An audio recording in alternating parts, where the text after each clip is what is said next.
પડે સાચી પોલીસની છે કે નહીં. મે આઈ હેલ્પ યુ ન્યૂઝ તમારે ધ્યાન દોરે છે, મદદ માંગે તમને જાણતા કરે છે. આ રીતે પોલીસના નામે લોકો ગાડીઓ લઈને ફરે છે, ગમે ત્યાં પાર્ક કરી દે છે, જો નંબર પ્લેટ પણ નથી.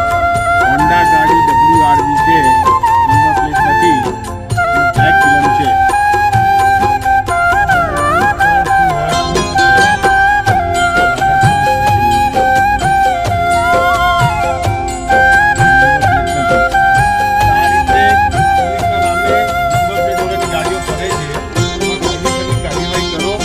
ની બહાર જ પડી છે, ઓફિસ છે. મે આઈ હેલ્પ યુ ન્યૂઝ તો ધ્યાન દોરે છે, મદદ માંગે